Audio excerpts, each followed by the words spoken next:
오늘 무슨 큰 행사가 있는 날인가요?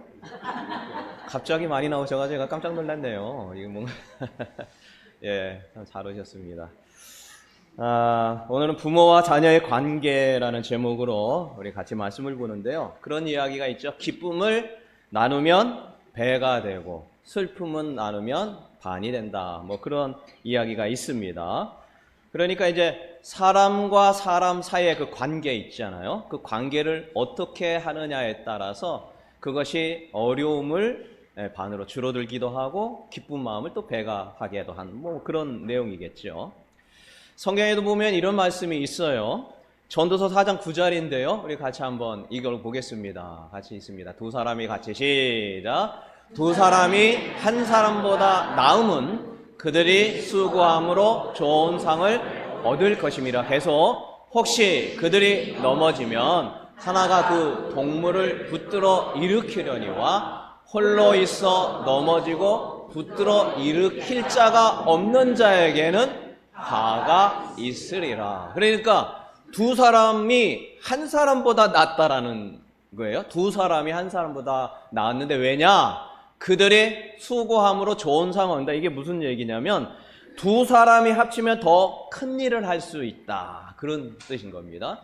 혹시 그들이 넘어지면 하나가 그 동물을 이렇게 일으키는데 그 혼자 있어서 넘어져도 붙들어줄 수 없는 사람은 뭐가 있다고요? 따라합니다. 화가 있으리라. 시작. 화가 있으리라.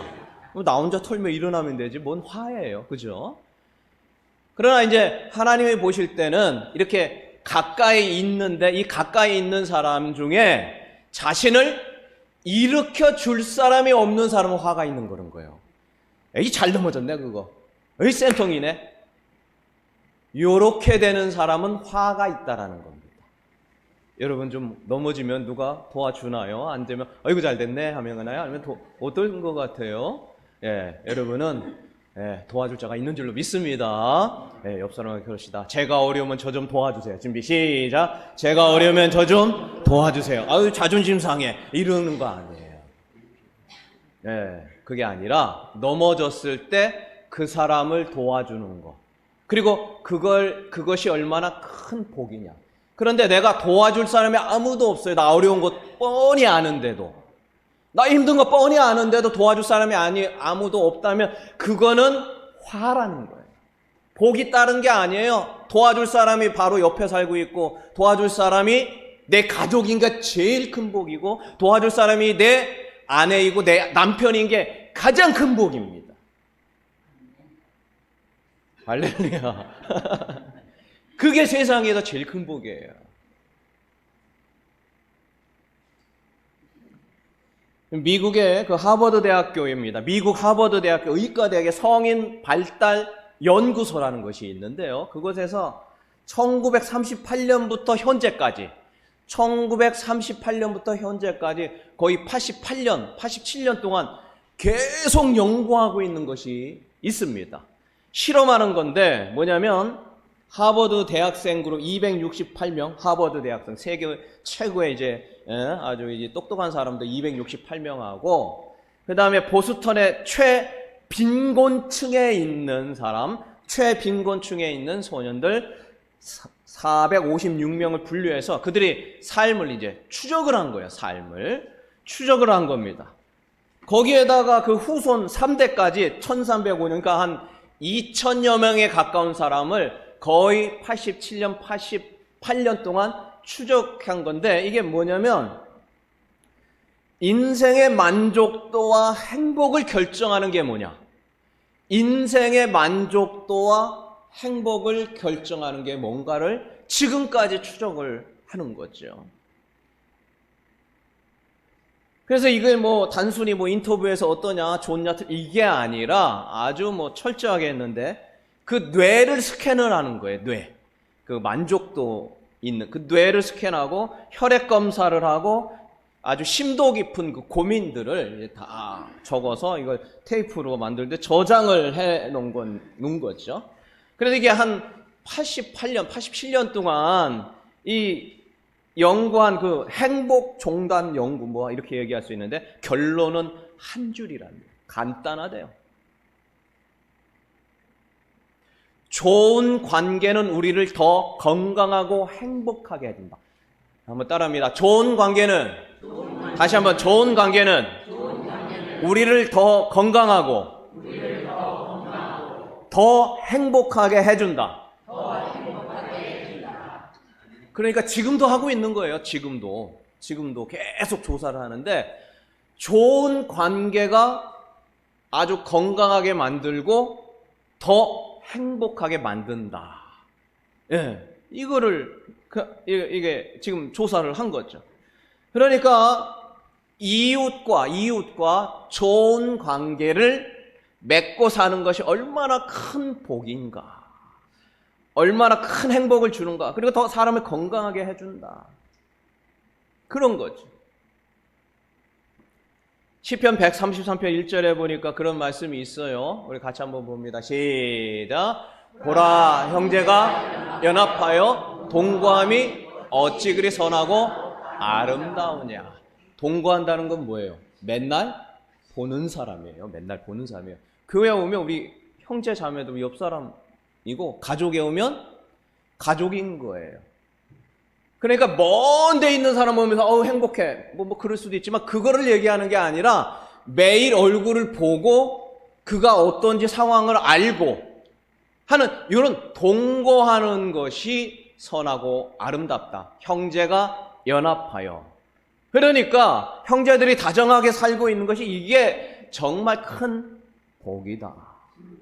우리 옆 사람과 같이 행복하게 사는 것이 큰 복인 줄로 믿습니다. 옆 사람에게 한번 그런 의미에서 얘기하죠. 저하고 좋은 관계를 맺읍시다. 옆 사람 같이 시작. 저하고 좋은 관계를 맺읍시다.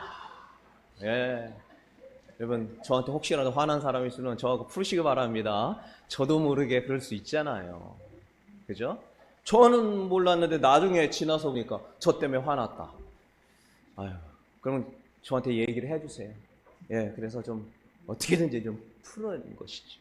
이것이 하나님이 주시는 선하고 좋은 겁니다. 이것이 건강한 것이고 이것이 행복하게 사는 건데, 그런데 살 때 좀 어떠세요? 좀 옆 사람하고 좀 좋은 관계가 되던가요? 쉽지 않은 거죠. 주님께서는 이웃을 사랑하며 좋은 관계를 맺으라고 수도 없이 말씀하셨죠. 지난주에 봤습니다. 로마서 12장 18절. 할 수 있거든 너희로서 모든 사람과 더불어 화목하라. 히브리서 12장 14절 모든 사람과 더불어 화평하라. 또 심지어 18장 마태복음 18장 20절 두세 사람이 내 이름으로 모인 곳에는 나도 그들 중에 있다. 두세 사람이 뭐 혼자 계신 거는 안 계신 건가요? 혼자 있으면 안 그게 아니죠. 이게 같이 있을 때, 함께 있을 때 하나님께서 그곳에 같이 하고 있고, 특별히 그게 주의 이름으로 모인 곳에 함께 하겠다. 그런 말씀인 거지. 그래서 오늘 우리가 왜 모인 겁니까? 혼자 예배 드리면 안 될까요? 따로 여기까지 이렇게 차 타고 뭐하러 옵니까? 가족끼리 할 수도 있고 혼자 예배, 물론 그것도 좋지만 이 모임이 굉장히 중요하다는 거예요. 이 모여서 함께 예배하고 그때 하나님이 함께 계시고, 그러니까 물론 혼자서 드릴 수밖에 없는 여러 가지 상황들이 있을 수면 어쩔 수 없겠지만, 그렇지 않다면 우리의 이 연합이 하나님에게는 큰 의미가 있는 것입니다. 함께 예배하는 것, 함께 오늘 모이는 것, 이것에 바로 주님의 은혜가 임한 줄로 믿습니다. 여러분 참 잘 오신 거예요. 옆 사람에게 한번 인사합시다. 참 잘 오셨습니다. 준비 시작. 참 잘 오셨습니다. 예, 잘 오셨어요. 예. 그런데 이게 참 아까도 말씀드렸고 우리가 한 2주간을 봤습니다. 인간관계가 이렇게 좋으면은 좋지만 사실 좋을 때보다 좋지 않을 때가 더 많은 걸 우리가 경험하죠. 주님께서는 모든 일에 라고 말씀하고 있지만 이게 참 얼마나 어려운 겁니까? 우리가 지난주에 봤죠? 인간관계 참 어렵고 힘들다 했는데 그 데일 카네기가 인간관계론에서 왜 어렵냐? 왜 어려운가? 사람은 본능적으로 자기를 방어하려는 본능 기제가 있어요. 그래서 타인이 잘못한 거를 지적하고 비판하고 비난하려고 하는 것들이 이렇게 내재되어 있기 때문에 인간관계가 참 어렵다. 또 이 카네기가 또 그런 얘기를 했죠. 자기중심적인 거죠. 그러니까 내가 볼 때 아무렇지도 않은 건 거예요. 그래 이게 관계를 힘들게 한다라는 거 우리가 같이 봤죠. 부모가 사랑하는 마음으로 공부해라 얘야. 하지만 자녀는 어떻게 해석해요? 잔소리로 듣는다. 잔소리로. 너를 위해서 한 거야 라고 말을 하지만 상대방은 자기 입장에서 생각하기 때문에 나를 위한 게 아니라 나를 힘들게 하구나. 이렇게 해석하기 때문에 인간관계가 어렵다. 이게 데일 카네기가 인간관계에서 한 이야기인 것이죠. 우리가 어떤 상황 속에서 오늘 말씀하신 원망과 시비가 없이, 원망과 다툼이 없이, 모든 일에 원망과 다툼이 없는 상황들이 무엇인가를 지금 살펴보고 있는 것이죠. 그래서 지난주에는 부부끼리 우리가 원망과 다툼이 없는 것들을 살펴봤고, 오늘은 부모와 자녀 간의 원망과 다툼이 될 만한 일이 무엇인지 한번 살펴보려고 합니다. 자, 부모와 자녀의 관계를 이제 두 가지로 볼 수가 있는데, 첫 번째로는 자녀하고 같이 살 때, 그러니까 독립하기 전인 거죠. 그리고 결혼하기 전에 부모와 자녀가 같이 살 때, 두 번째로는 독립한 후에, 그러니까 결혼한 후에 자녀와 따로 살 때 이렇게 볼 수가 있습니다. 자, 첫 번째, 자녀와 함께 살 때, 독립하기 전인 거예요. 결혼하기 전에.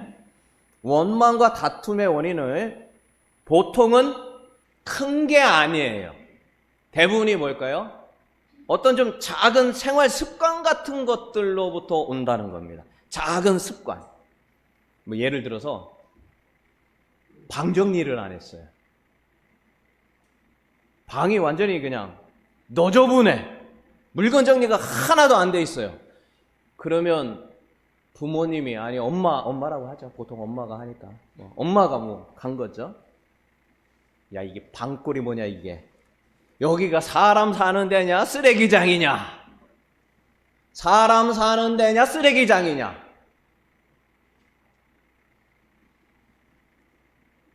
또 이렇게 또 막 너무 또 더 화나는 거야.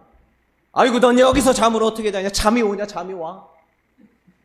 돼지우리보다 이건 깨끗하겠다.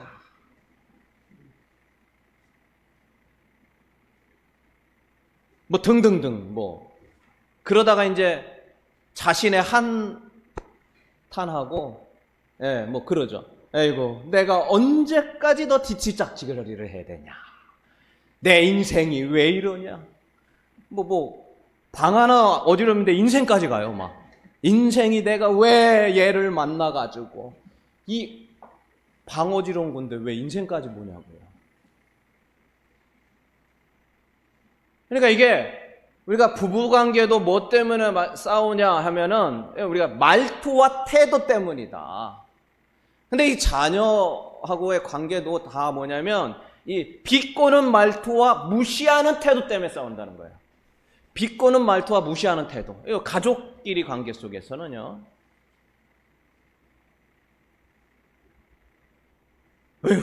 이러니까 이제 자녀가 마음에 찔려가지고 네, 제가 치울게요. 이러는 애들 있으면요, 상 줘야 돼요. 상 줘야 됩니다. 이런 아이들은 크게 돼도 보통 크게 될 애가 아니에요. 가만히 있던지 이게 이러져요. 내 방인데 왜 엄마가 참견하냐. 왜 노크도 안 하고 들어오냐. 내가 치우려고 했다. 좋은 말을 해야 좋게 되는데 여기서 벌써 이제 화가 나니까 이렇게 나오는 거죠. 그리고 이게 그렇습니다. 엄마가 보는 깨끗함과 자녀가 보는 깨끗함의 가치가 틀려요. 나는 요게 몇 개 있어도 깨끗한 거야. 그러나 엄마는 그게 없어야 깨끗한 거. 그러니까 이게 깨끗하다는 게 객관적이지는 않는 거죠. 그러니까 한마디로 엄마 마음에 마음 안 든다라는 거를 화가 나서 이렇게 표현한 거죠. 어쨌든 중요한 사실은 뭐냐면 이 비꼬는 말투와 무시하는 태도가 뭐예요? 원망과 다툼이 된다는 거죠. 바꿔서 말하면 우리가 해야 될 거는 비꼬는 말투와 원망의 말을 하지 않아야 여러분과 하나님의 관계가 제대로 될 수 있다는 것이고 이웃사랑의 실천이 되는 겁니다. 사랑한다는 건 다른 게 아니에요. 여러분이 내 자녀 사랑한다 해서 얘를 위해서 내가 확 이야기했다고 듣지 않습니다. 이게 자녀를 위해서 내가 말로 회초리를 든다? 안 듣는다는 거지. 도리어 더 관계가 어려워진다는 거예요. 그래서 오늘 우리가 해야 할 일은 뭡니까? 어지러운 방을 본 거예요. 그럼 이웃 사랑한다는 건 뭐냐? 오늘 이야기한 것처럼 그 상황을 어떻게 해야 되는 거예요? 오래 참는 겁니다. 여러분 다른 거 참는 게 아니에요. 여러분 방이 어지럽혀도 잘 참기를 바랍니다. 예, 별로 그러고 싶은 마음이 안 계시는 것 같은데 우리 아이는 방을 잘 청소해요. 하나님 주신 큰 축복이에요. 예, 그래서 갈 때마다 너는 어쩌면 이렇게 방을 잘 청소하냐라고 볼 때마다 얘기해 주셔야 돼요. 그래서 우리는 그 아이가 잘하고 있는 것, 100가지 중에 한 가지 잘하고 있는 그 한 가지를 칭찬하는 것이지요. 저희 아이도 참 안 치워요. 중고등학생 때, 나중에도 20살 넘어서 애들 잘 치우는 애들은 보통 애들은 아니에요. 둘 다 있는데 왜 이렇게 안 치우는 거야? 방에 가면요, 아까 그 말한 거지. 여기가 사람 사는 데냐, 쓰레기장이냐, 그 말을 하고 싶은 게 엄청 들어요. 제가 쓰레기장이냐 얘기했나요? 안 했나요? 저는 안 한 것 같아요. 아이들 방을 청소를 안 해줬거든요. 그럼 제가 잘했다고 하는 게 얘기고 아니고 그런 겁니다. 그래서 청소 안 해줘요. 여기가 돼지 우리가 되든 뭐가 되든 어차피 네 방이니까 네가 해라. 얘가 건강하지 않게 되면 그것도 다 하나님 뜻일 수도 있어요. 몰라요. 그냥 두는데 이거 참는 게 이게 보통 일이 아니에요. 그래서 어쩌다 한번 청소를 이렇게 해줘요. 깔끔하게. 그러면은 고마워가지고 이게 어떻게 이걸 다 아셨네요. 막 굉장히 고마워하죠. 그래서 이걸 더러워 이런 얘기를 하지 않습니다. 이게 오래 참는 거예요.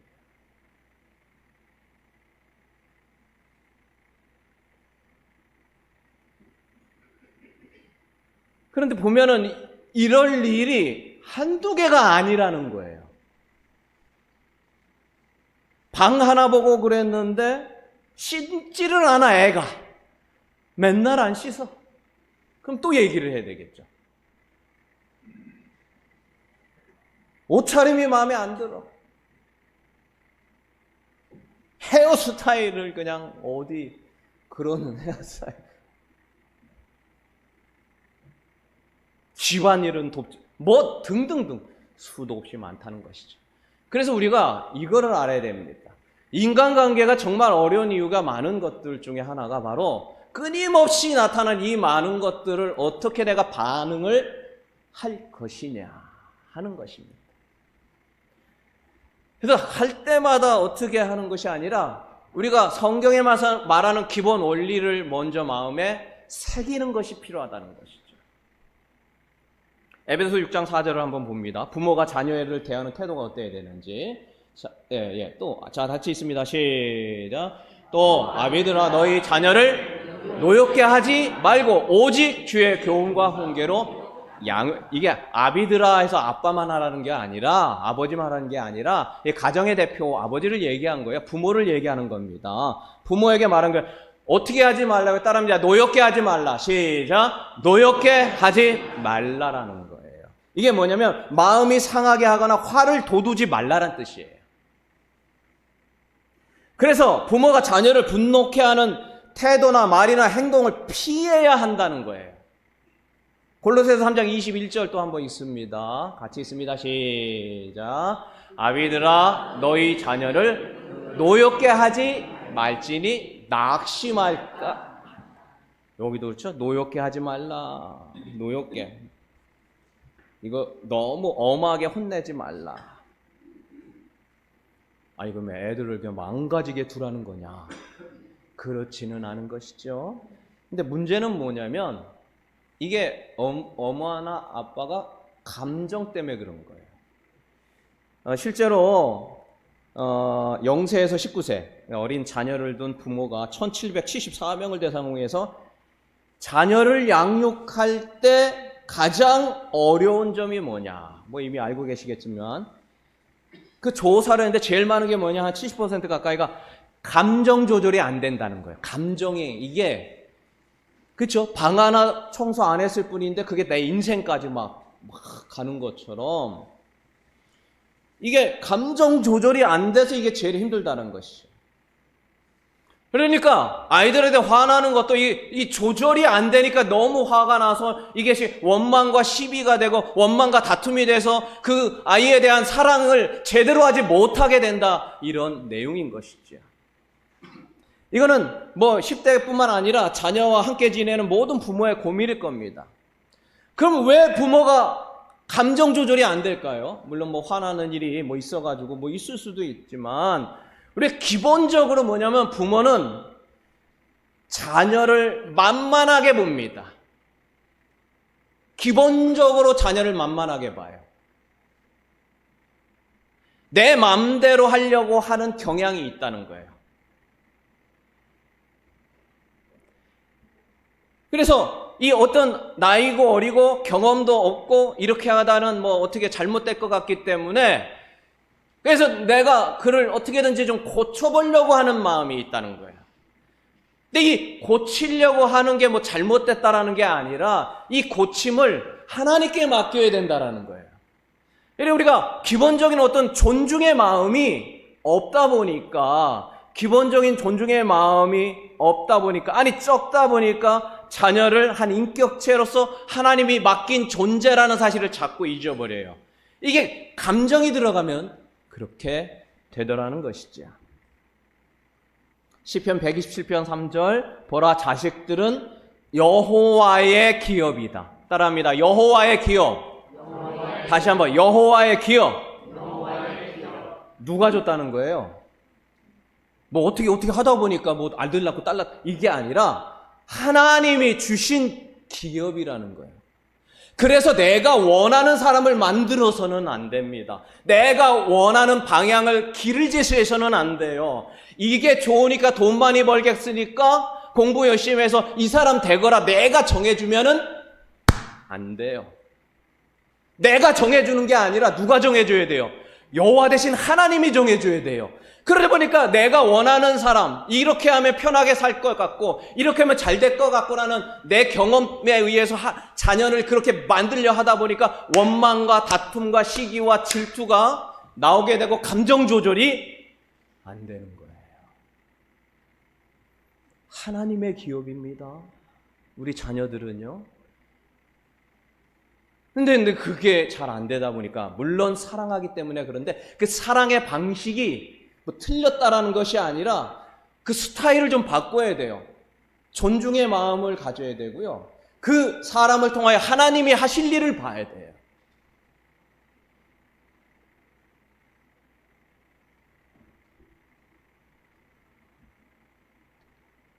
우리가 이웃사랑 끊임없이 얘기하는데 우리의 자녀를요 사랑하는 것이 이웃사랑입니다.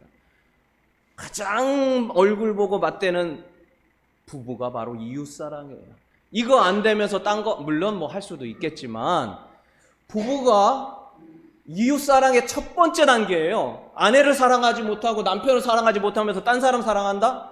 물론 그럴 수도 있겠지만 안 하는 것보단 낫겠지만 우리가 제일 먼저 첫 번째로 해야 될 이 땅의 미션은 가족을 사랑하고 아내를 사랑하고 진심을 다하여 그를 섬기고 진심을 다하여 그 사람을 존중하는 겁니다. 이게 이웃사랑의 첫 단추예요. 그래서 우리는 기도하고 또 기도하고 또 기도하고 또 하나님께 간구하는 것은 하나님, 나의 아내를 진심으로 사랑할 수 있는 마음을 주세요. 나의 남편을 진심으로 존경하는 마음을 가질 수 있게 해달라고. 나의 자녀를 하나님이 주신 자녀로 진심을 다하여 양육할 수 있는 마음을 달라고. 이 기도가 세상 첫 번째 기도예요. 그렇게 되면은 그 삶의 모든 것들을 하나님이 인도하신다는 걸 알게 될 것입니다.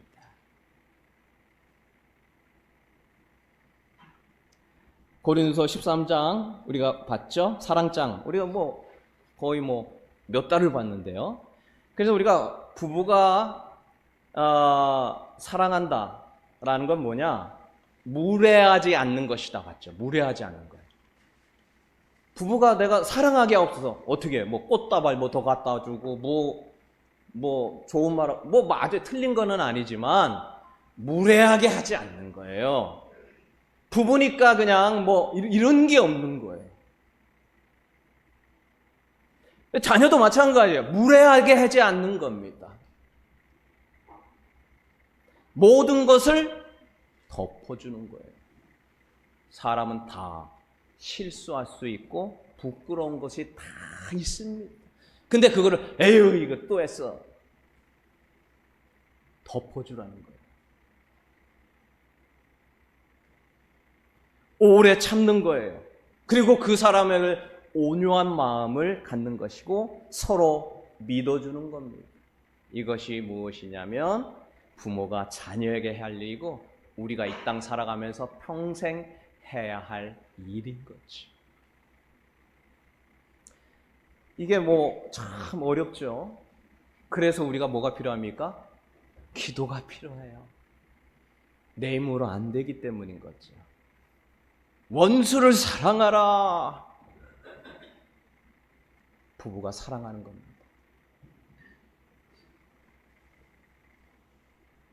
우리 자녀를 사랑하는 거예요. 자, 그렇다면 우리가 사랑으로 양육한다는 게 또 무엇인가? 6장 4절, 에베소 6장 4절 다시 한번 봅니다. 에베소 6장 4절입니다. 또 아비, 다 같이 있습니다. 다시 시작. 또 아비들아, 너희 자녀를 노엽게 하지 말라. 오직 주의 교훈과 훈계로. 그러면 애 그냥 버릇 맛없는데 그런 거냐? 그게 아니는 거죠. 무엇으로 훈계하고 양육하라? 따라합니다. 주의 교훈과 훈계. 시작. 주의 교훈과 훈계. 여기 주의 교훈과 훈계로 양육하라는 거예요. 이것이 굉장히 중요합니다. 그래서 감정으로 열받아가지고 오늘 그냥 옆집 사람하고 싸워갔는데 얘가 또 말을 안 듣네. 이거 하지 말라라는 거예요. 감정에 의해서 그를 양육하지 말라. 오직 주님의 교훈과 훈계. 잠언 22장 6절이죠. 같이 시작. 마땅히 행할 길을 아이에게 가르치라. 그리하면 늙어도 그것을 떠나지 아니. 마땅히 행할 길이 뭘까요? 주님의 교훈과 훈계 얘기하는 거죠. 그래서 이런 거예요. 방 치우고 안 치우고는 성경에 보면 방 치워라 말 나왔어요? 안 나왔어요? 몰라요. 저는 못 봤어요. 그거 치울 수도 있고 안 치울 수도 있고 건강도 이거는 놔줘라고 치우라고 하는 경우가 많아요.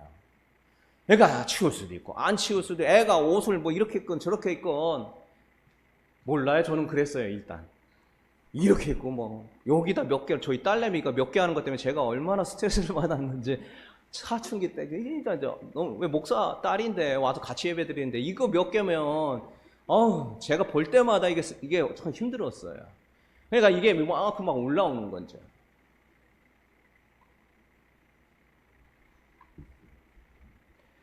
그러니까 이런 어떤 생활적인 이런 어떤 것들은 그냥 하도록 이렇게 하는 것이지만 근데 그러나 이제 방도 청소해 주지 않고 공부하는 것도 뭐라고 하지 않았죠.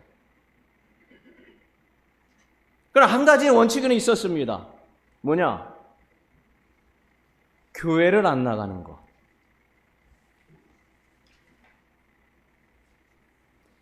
이것에 대해서는 좀 단호했어요. 각자 뭐 사정이 있겠습니다만 교회를 안 나가는 그거에 대해서는 죄송한데 저희 딸이지만 매를 들었어요.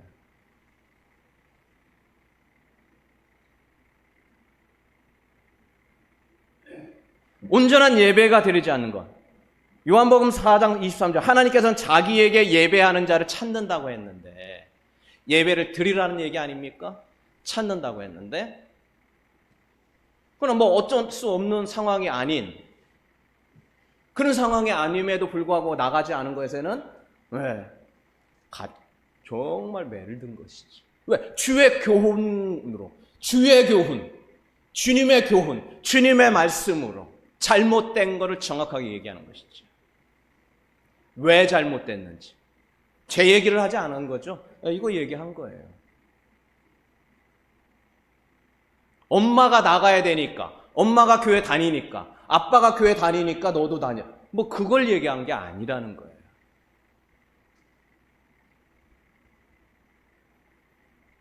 제가 중학교 아이를 많이 이렇게 했다고 했잖아요. 중학교 아이들이 안 나오는 이유 중에 남자아이, 여자아이를 좀 들었는데 게임하다가 안 나와요. 밤새도록 게임해가지고 못 일어나서 못 나오는 거예요.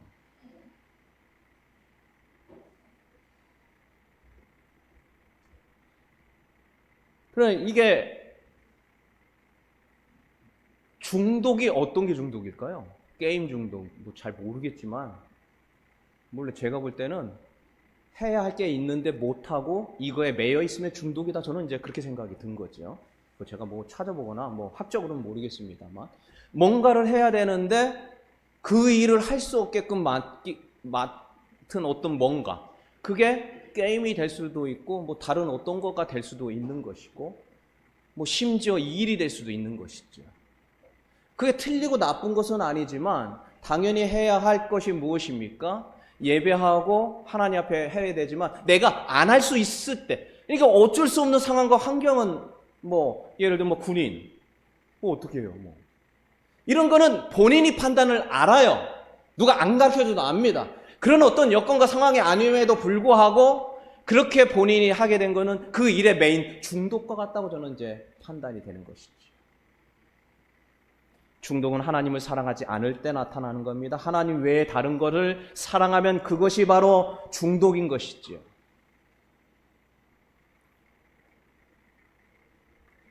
중독이란 자기 자신을 제어하지 못하는 겁니다. 우리가 이 땅에 살아가면서 그런 것들이 얼마나 많이 있습니까? 그래서 우리 자녀들을 위해서 그것은 올바르지 않은 것이다라는 것을 내 이야기가 아니라 하나님의 말씀으로 꾸짖는 것, 이것이 바로 주의 교훈 그리고 주의 훈계로 양육하는 것입니다. 좋은 게 좋은 거니까 뭐 이게 아니에요. 수없이 많습니다. 우리가 성적이 안 나오는 것, 혼내야 돼요, 말아야 돼요, 공부 안 하는 것. 글쎄요, 뭐 저는 모르겠는데 공부 안 하는 걸 혼내본 적은 없는 것 같아요. 왜? 공부 잘 해가지고 좋은 데 가잖아요. 근데 걔가 그냥 마음대로 해가지고 했는데 그럼 자기가 잘해서 간 줄 알아요. 그러나 공부를 안 해서 성적이 안 좋잖아요. 그래서 하나님 앞에 기도하며 하나님 앞에 간구하면은요, 그 아이가 이전보다 좋아졌을 때 그건 하나님이 한 거다 생각을 한다니까요. 정말 공부 잘하는 게 얼마 해야 돼요? 1등 하면 잘하는 거예요? 전교 1등에 세계에서 1등 해야 잘하는 거예요? 없어요. 잘한다는 개념이. 그냥 부모 만족이죠. 그리고 그 아이가 하나님 앞에 잘 살아가는 것이 중요한 것이지, 이 뭐 공부 물론 뭐 못하는 것보다 자기 일을 아무렇게 하는 것보다 열심히 하려고 하게 하는 것이죠. 잘한다 못한다라는 것은 객관적으로 보기는 어려운 겁니다. 진로 갈등하는 것 때문에 부모와 다투는 경우가 있죠. 부모는 안정적인 길, 그리고 경제적으로 어렵지 않은 길을 원해요. 이건 다 잘 되기를 다 바랍니다. 그러나 부모가 원하는 길과 그 다음에 자녀가 원하는 게 다르기 때문에 원망과 다툼이 나올 수도 있는 것이죠. 저는 그렇습니다. 죄를 범하지 않는 것에서 무엇인가 하나님이 함께 한다면 요셉처럼 그것이 성공한 길이라 믿어요. 물론 가난하게 살라라는 얘기가 아니라 성공의 기준은 하나님이 그와 같이 하고 있느냐 안 하고 있느냐 그건 것이지요. 등등등 수많은 것들이 있습니다. 그 수많은 것들을 우리가 어떻게 언제 어느 때 다 못해요. 그래서 우리는 기도하는 거예요. 나는 할 수 없으니 하나님이 해달라고 기도하는 겁니다. 우리의 자녀들 어떻게 해야 할지 우리가 어떻게 합니까? 늘 보면은 힘겹고 어려운 일이 많고 보기만 하면 화가 나고 보기만 하면 화가 치밀어서 감정이 조절이 안 되는데 어떻게 하는 것이죠? 그렇다고 놔두는 것은 아니죠. 잘못된 거는 잘못됐다고 얘기를 해야 돼요. 믿음 안에 살아가는 것들이 무엇인지는 그냥 놔둬서는 안 된다는 거예요. 왜? 그것이 그 영혼을 위해서 필요한 것이기 때문인 거죠. 말씀을 마칩니다. 이 땅을 살아가면서 진정 행복한 삶과 건강한 삶을 사는 것은 이웃을 사랑하고 가족을 사랑하고 좋은 인간관계를 맺는 것이지요. 그래서 하나님께서는 우리에게 좋은 관계를 맺기 위해서 원망과 다툼을 모든 일에 없기를 원하고 있고 그렇게 하기를 원하십니다. 그래서 그것이 바로 이웃사랑이고 이웃 사랑하는 것이 바로 하나님을 사랑하는 것이고 하나님을 사랑하고 이웃을 사랑하는 것이 하나님의 뜻을 이루는 것이고 우리가 이 땅에 살아갈 이유와 목적이라는 사실을 꼭 기억하면서 부모와 자녀를 양육함에 있어서 생활적인 것 이것 좋습니다. 그러나 우리의 어떤 감정에 의한 것이 아니라 하나님의 교훈과 책망으로 하나님의 교훈과 훈계로 양육하여서 하나님이 기쁘게 해드리고 이 땅에 정말 살아갈 이유와 목적을 이루는 우리 모두가 되기를 주의 이름으로 축원합니다.